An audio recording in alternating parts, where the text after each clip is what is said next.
Hello, my innovators, and welcome back from the holiday weekend. Hope you had a good one.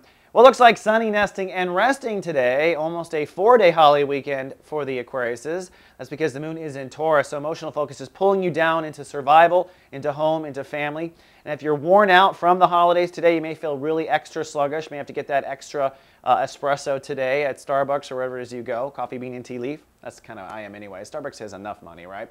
Either way, you'll be nesting and resting with the moon in Taurus and being grounded. Tonight be a good night to go to bed early if you can. Zip it around to the sun. We're still in chapter 1 of Sun in Capricorn, and boy, there is a lot going on. Remember over the weekend I said there's a certain weed in your soul garden, a certain subconscious belief, probably something that goes back to childhood, probably something that's tied to a self-sabotaging behavior. Some part of yourself, if you're subconscious, needed to die over the weekend. You need to recognize, hey, this is holding me up in life. I've got to let this go. Also over the weekend, Mercury went retrograde. Now Mercury will be retrograde for 3 weeks, and this is always a rewriting period of our life. We rewrite when Mercury's in retrograde. We kind of inverse the polarity of our intellectual thought. So if normally you're very introverted with your thoughts, you'll be very chatty during a Mercury retrograde. If normally you're very chatty, you'll probably find yourself quiet and introverted.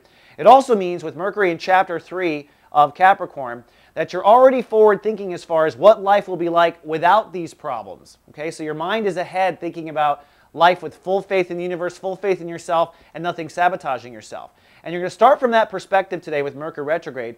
And as Mercury moves backwards, you're going to think from the future to the present. And the sun is going to move forward. So we're going to have this kind of like pendulum effect going on.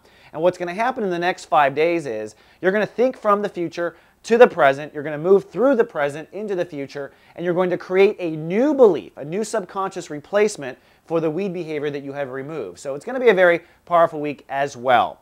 Also, speaking of powerful, we've got a new episode of Meditation Vibration live today with Julie Zipper. She's back from her Christmas hiatus. She's going to do her first episode on the Capricorn vibration. And do remember, Aquarius, this Capricorn vibration and Julie's show applies to you and your subconscious. And considering she's all about meditation, and meditation logs us into our subconscious, this is definitely a month you probably want to check out Julie. She's live everywhere the SG and her television network does stream. All right, Akko, that's all I have for this now second holiday week. I'll see you tomorrow with more. Or to start the holiday week, I mean to say. I'll see you tomorrow with more. Live, love, be.